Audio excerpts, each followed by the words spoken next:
Daugavpils Universitātes ziņas. Izvuicētīs ražot elektrēbu no kartupeļiem, jobuļiem, pasmaržot biodegvīlu, pastaigot pa pūru, izmierīt savu augumu, svoru, spāku, tivumā vārot vulkāna izverdumu, padencot latvīšu dančus, dūtīs virtuālā ceļojumā iz Pūleju, Spāniju i Turciju. Itos vēl daudz dažādas citas aktivitātes pīkdien bija iespēja izbaudīt tik vienam interesantam, kurais bija izradījis Daugavpils Universitātē iz zinotnis svātkim – Zinotnīku nakti. Jau 7. gada septembra beidzamajā pīkdienā Latvijas dažādos pilsētos tika reikota Zinotnīku nakts. Daugavpilī tradicionāli te tika organizēta Daugavpils Universitātē. Ītamā gadā notika jau 6. reizi. Pasākuma tēma bija stosts par enerģiju. Paralēli dažādām darbnīcām, kas notika Daugavpils Universitātē, interesanti varēja izsaistīties arī diskusijā Intelektuālo sinerģija, kurumā dasdalījās populāro latviešu prozaiķe Inga Žolude i Daugavpils Universitātes Gunta Liberta inovatīvos mikroskopijas centra direktors, asociētais profesors Edmunds Tāmanis. Pirmo reizi Zinotnīku naktī apmeklētojiem bija iespēja tiktīs ar uzņēmējiem, kurus porštovē Sijā Eko Gen, Sijā Eko Latgale i Sijā Salmu māja. Kopumā itogada pasaukumu Daugavpils Universitātē apmeklē apmēram 500 gostu no dažādiem Latgales reģioniem.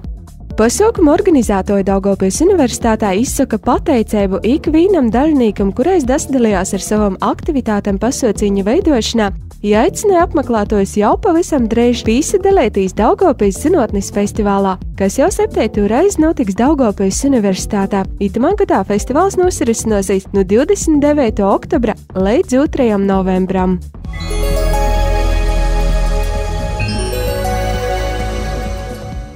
No 13. oktobra Daugavpils Universitātē savu darbības sezonu uzsāks Humanitāros fakultātes jauniešu interešu izglītības skola Humanitāro akadēmija jauniešiem.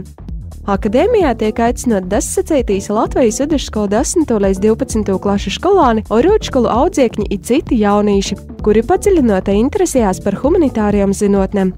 Dasacījumi tiks gaidīti līdz 6. oktobram. Dasacītīs akadēmijai var gan tī jaunieši, kas jau vuicījās skolā programmas 1. un 2. apvuicēbu gadā, gan jauni interesanti.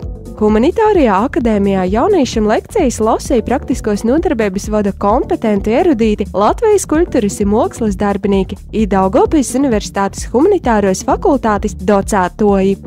Humanitāros akadēmijas jauniešiem aizbildnis ir režisors Latvijas Zinātņu akadēmijas gūda lūceklis 3 zvaigžņu ordeņa kavalieris Jons Streičs, bet akadēmijas darbu vada Daugavpils Universitātes profesore Maija Burima.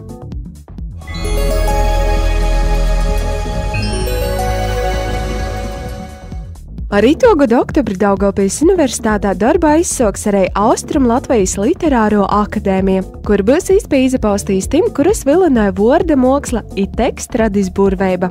Iz Austrum Latvijas literāros akadēmijas radošajam rakstniecības darbnīcam tiek aicinot interesanti no Austrum Latvijas, kā arī citiem Latvijas reģioniem. Akadēmijā pieredzējuši latvīšu, krīviju, latgalīšu literāti dalīsīs radošo procesa pieredzē, bet literatūras zinotnieki piedāvās apgūt literatūras zinotnes pamatus, izsniegs izskatu klasiskos mūsdienu literatūras procesos, elitāros i masu literatūras principos. Aicinoti tiek interesanti, kuriem saistoši ir dažādi literatūras žanri, timā starpā arī bērnu literatūra i fantāzijas žanri. Dasacītīs dalībai Austrum Latvijas literārajā akadēmijā var līdz 12. oktobram. Pirmo akadēmijas darbnīca paredzēta ito gada 13. oktobrī 3. To vadīs dzejnīca prozaiķī tulkotoja no Ventspils Maira Asare, ja Latvijas krīvu rakstnieks tulkotojs Sergejs Moreino. Austrum Latvijas literāros akadēmijas darbu koordinē literatūras zinotnīca Maija Burima, rakstnieks literatūras zinotnieks Valentīns Lukaševičs i studente Zaiga Lāce. Projektu Austrum Latvijas literāro akadēmija finansiāli atbalsta Valsts kultūra kapitāla fonda valsts akciju sabiedrības Latvijas valsts meži finansēto Latgulas kultūras mirka programma.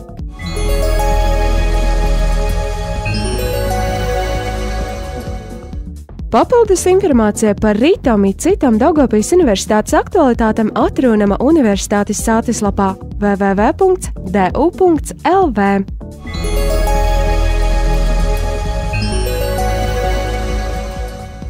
Daugavpils Universitātes ziņas tapušas sadarbībā ar Daugavpils Universitātes sabiedriskos attīstību menedžeri Vitu Viļevko. Daugavpils Universitātes ziņas.